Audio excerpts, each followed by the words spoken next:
ഞാൻ ഈ fabric paint ചെയ്ത് തുടങ്ങിയ കാലം മുതലേ കേൾക്കുന്നൊരു ക്വസ്റ്റ്യനാണ്. ഇത് ഡ്രൈ വാഷ് ചെയ്യണോ, ഇത് വാഷ് ചെയ്താൽ പോകുമോ, അങ്ങനെയുള്ള ഒരുപാട് സംശയം. നമ്മൾ വലിയ കാര്യത്തിൽ പെയിൻറ് ചെയ്തുകൊണ്ടിരിക്കുമ്പോഴായിരിക്കും അബദ്ധത്തിൽ ഒരു തുള്ളി എവിടെയെങ്കിലും ഒന്ന് സ്പ്രെഡ് ആവുന്നത് പെയിൻറ്, അല്ലെങ്കിൽ എവിടെയെങ്കിലും ഒരു തുള്ളി വീഴും. അപ്പോൾ ഇത് വാഷ് ചെയ്ത് ഈ പെയിൻറ് ഒന്ന് കളയാൻ വേണ്ടി നമ്മൾ വിടുന്ന പാട് നമുക്കേ അറിയൂ. പിന്നെ അത് എങ്ങനെ വാഷ് ചെയ്താലും അത് പോകത്തില്ല. പിന്നെ അത് അവിടെ ഒരു വൃത്തികേടാവും. ഒന്നുകിൽ ആ തുണി മാറ്റുക എന്നുള്ള, അല്ലെങ്കിൽ അവിടെ എന്തെങ്കിലും ഡിസൈൻ വരച്ച് അഡ്ജസ്റ്റ് ചെയ്യുക എന്നുള്ള ഒരു വഴി മാത്രമേ അതിനുള്ളൂ. അങ്ങനെ ഇരിക്കുമ്പോഴാണ് കസ്റ്റമർ ചോദിക്കുന്നത് ഇത് വാഷ് ചെയ്താൽ പോകുമോ, ഇതെങ്ങനെ അയൺ ചെയ്യണം എന്നൊക്കെ. ഇത് എങ്ങനെ വാഷ് ചെയ്താലും പോകത്തില്ല സുഹൃത്തുക്കളെ. പിന്നെ ഇത് അയൺ ചെയ്യാൻ ഇതുപോലെ ഒരു തുണി എൻ്റെ മേളിലേക്ക് ഇട്ട്, അല്ലെങ്കിൽ ഒരു പേപ്പർ ഇട്ടിട്ട് ജസ്റ്റ് അയൺ ചെയ്യാം. നേരിട്ട് പെയിൻറ്റിലേക്ക് അയൺ ചെയ്തെന്ന് മാത്രം.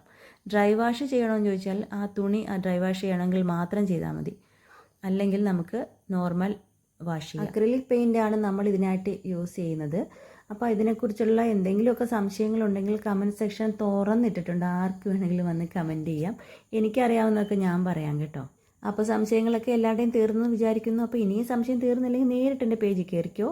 എന്നിട്ട് ഫാബ്രിക് പെയിൻറ്റ് ചെയ്ത് ഏതെങ്കിലും ഒരു ഡ്രസ്സ് ഓർഡർ ചെയ്തു എന്നിട്ടൊന്ന് യൂസ് ചെയ്ത് നോക്കുന്നതിൽ നമുക്ക് വിരോധമൊന്നുമില്ല കേട്ടോ.